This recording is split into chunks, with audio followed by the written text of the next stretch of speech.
Rasta, Ginikehi, Chitihena, Jenegi, Dajani.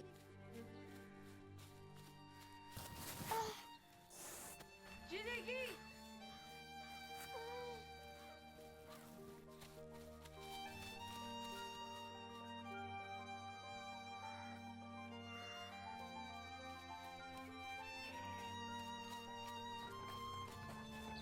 Cái tổ này có chưa nữa chị. Nano Sarajigan, Hike, Edoha, Adohija, Ada. Yêu đó số ta chỉ đó hết. Chỉ muốn đâu yêu về sinh đi cho về sẽ. Yêu ta đi à. Đi về. Hasta ese. Yêu tu ye to hết cái nốt là cái gì đó hết. Thì ta sẽ lên ở về sự. Dùng đủ cho đó hết. Oh, Joanna, what's the stars? In a give will get all I used to. Oh. Nếu what then again then. Just done it. Oh. 1828. In the southeast United States, the Cherokee people had settled into a stable life. They lived in cabins, farmed, and spun cotton. They built schools and churches. They embraced many aspects of European life while living by their traditional ways. At one time, the land of the Cherokee people spanned what is now 8 states in the southern Appalachians. But from 1721 to 1819, the Cherokees relinquished much of their territory to the burgeoning United States, reducing the size of the Cherokee Nation by over 90%. During the 1700s, the Cherokees endured devastating smallpox epidemics and wars with the colonists. After the turn of the century, the Cherokee began to rebuild and transform themselves. They would establish a formal government with a police force and a court system. In 1827, the Cherokees wrote a constitution, and the next year they held a national election. Unlike any other North American tribe, the Cherokee people created their own written alphabet. Invented by a man named Sequoyah, it was so ingenious in its design, Cherokees could learn it quickly. The Cherokee people also published the first Indian newspaper, printed in English and Cherokee.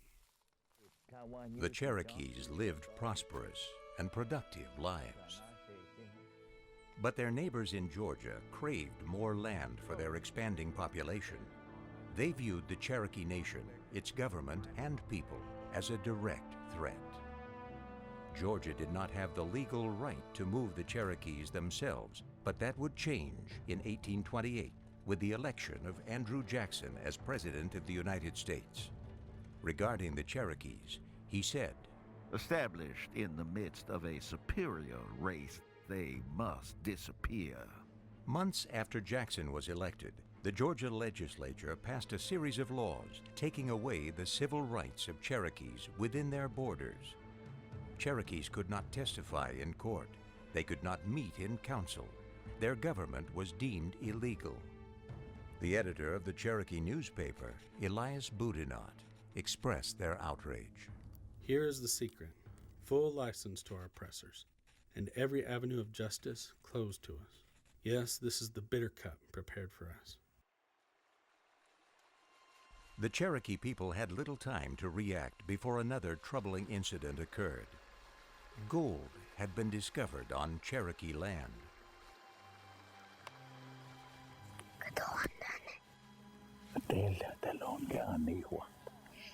That was mine. I found it. Look at this. We got anybody right? I'm the one that found it. You trying to hide grain on us? No. Word spread quickly, and people from all over the country flooded into Cherokee land. If hunger for land or the fear of Cherokee sovereignty were not enough to rouse everyday Georgians against the Cherokee Nation, the lust for gold was. Within months, 4,000 white intruders were digging and panning for gold. Georgia then moved into Cherokee country with their own militia, the Georgia Guard. They arrested Cherokees who dared to mine gold on Cherokee land. Then in 1829, Southern congressmen introduced the Indian Removal Act into Congress.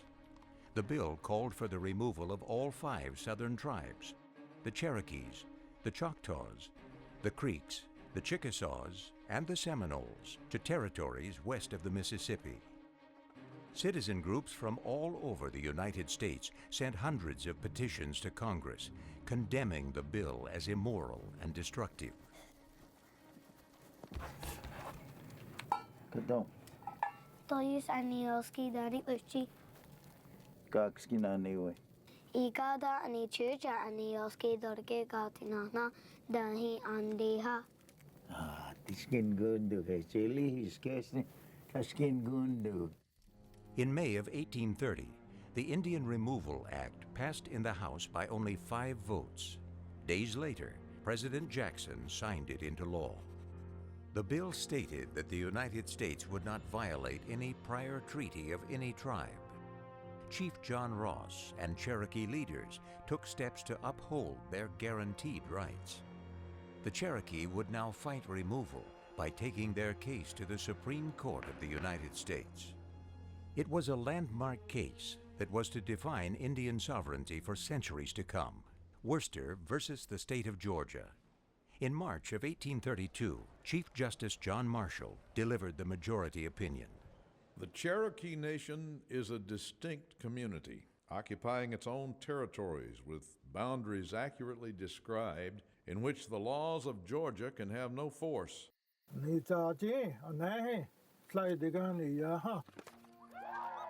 The decision was unequivocal. Georgia had no jurisdiction over the land or the government of the Cherokee Nation. But in Washington, Andrew Jackson ignored the Supreme Court's decision and continued to advocate removal. Jackson had told a Georgia congressman, Build a fire under them. When it gets hot enough, they'll move. 7 months after the Supreme Court ruled that Cherokees were clear owners of their land, Georgia held a lottery. The prize? Cherokee land.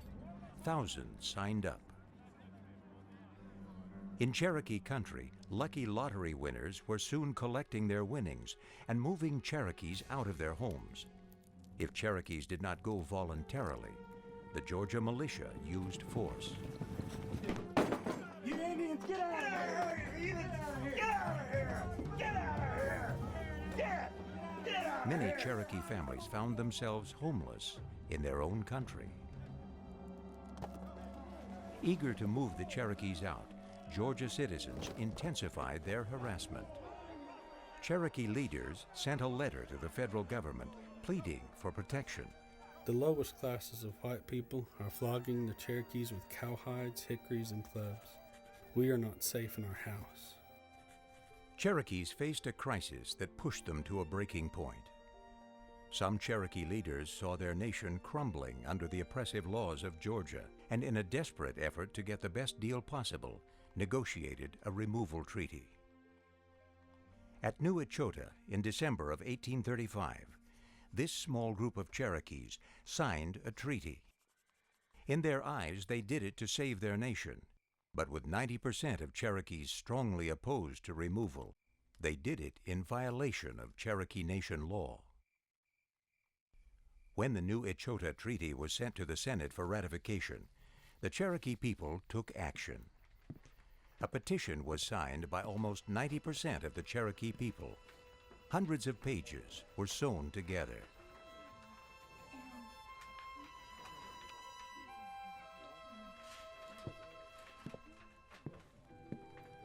Akilisi, iwesek yondo atune. Edudu, hida go hweli, atio hihi, nikada, dudo e, dikti legi, letat osta ei, disco efiole, eliga, igapados tada. Rawr! Oh, ganda dia. I think you still there.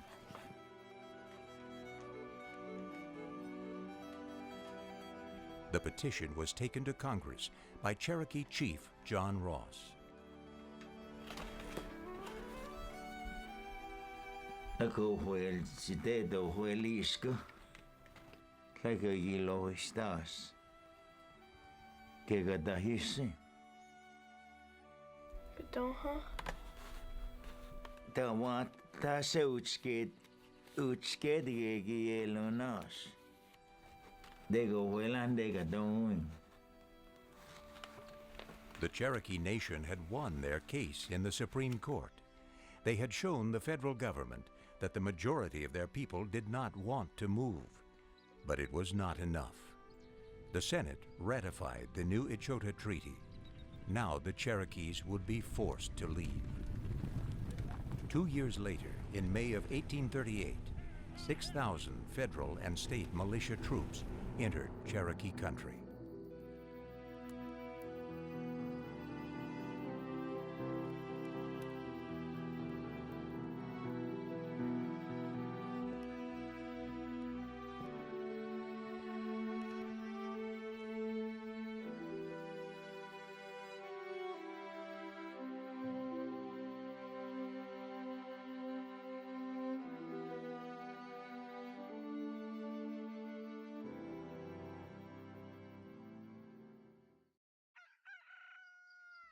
On the 26th of May, the roundup began.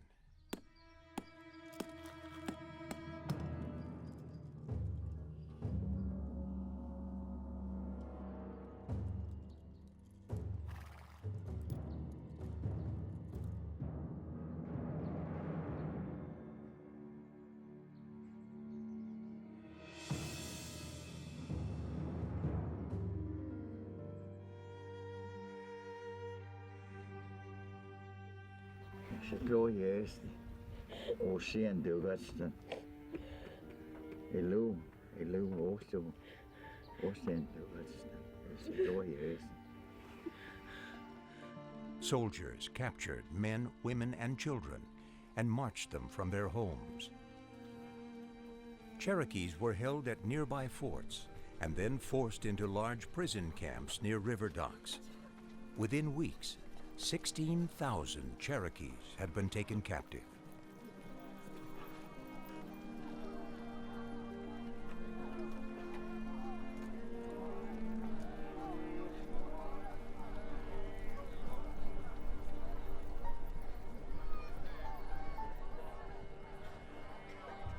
Lieutenant John Phelps assisted in the roundup. I could not but think that some fearful retribution would come upon us. The scene seemed to me like a distempered dream, or something worthy of the dark ages than the present reality. Cherokees were to be transported west on barges, but after 2 detachments had left, drought rendered the river level too low. On the 3rd detachment, soldiers marched over 1,000 Cherokees 200 miles downstream to waiting barges. It was hot. Before the detachment reached the west, 146 Cherokees had died.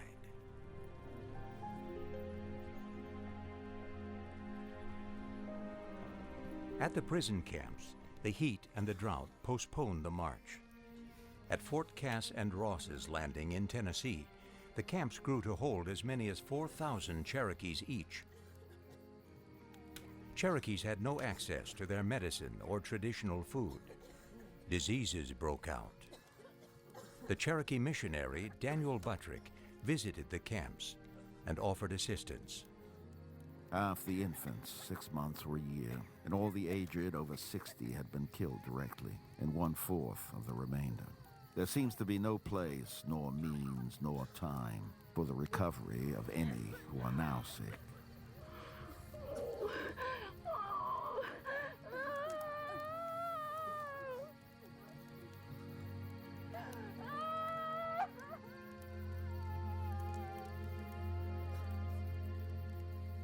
Determined Cherokees refused to surrender their lives, their nation, and their spirit to the impending doom.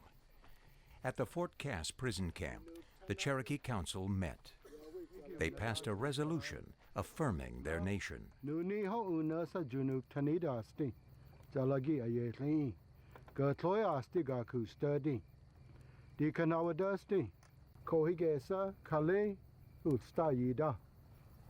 Chief John Ross then made a daring request to General Winfield Scott.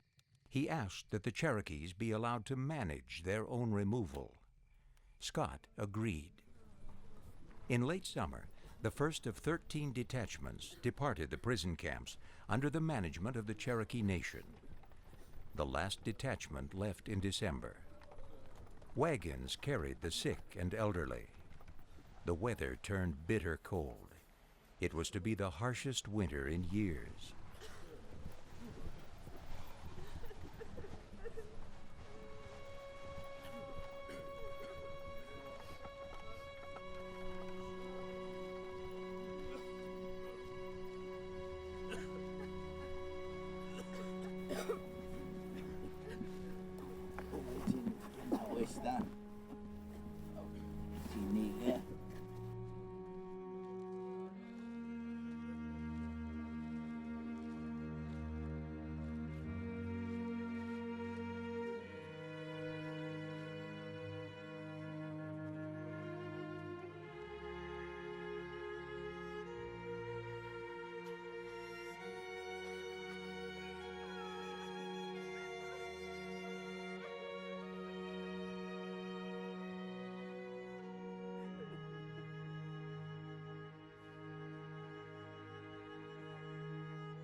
The trail wound along dusty roads, over hills, through the bitter cold of winter and discouraging, relentless rain and wind, across Tennessee, Kentucky, Illinois, Missouri, and Arkansas.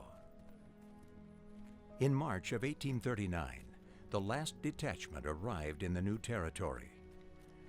Although the march was over, the hardships continued. Setting up life in a strange land took its toll, and many more Cherokees died during the first year. Most had marched over 800 miles. These routes, won by water, carried 12 to 13,000 Cherokees. Conservative estimates indicate that at least 2,000 Cherokees died as a result of removal. Yet, if their culture was to survive, they had no choice but to start again. So in 1838, the Cherokee people began the slow process of reconstructing their entire society. For many other Indian tribes, the Trail of Tears reflects their story. An estimated 70,000 Indians, including many other tribes all over the United States, were forced from their homelands. Each endured devastating hardships. To ensure that this tragedy and the events along this trail are not forgotten, the United States Congress in 1987 passed a bill to establish the Trail of Tears National Historic Trail. The National Park Service administers the protection, interpretation, and preservation of the trail. With several thousand miles of land and water routes, visitors can learn more about the Trail of Tears at a wide variety of sites. Places like Blythe Ferry, Tennessee.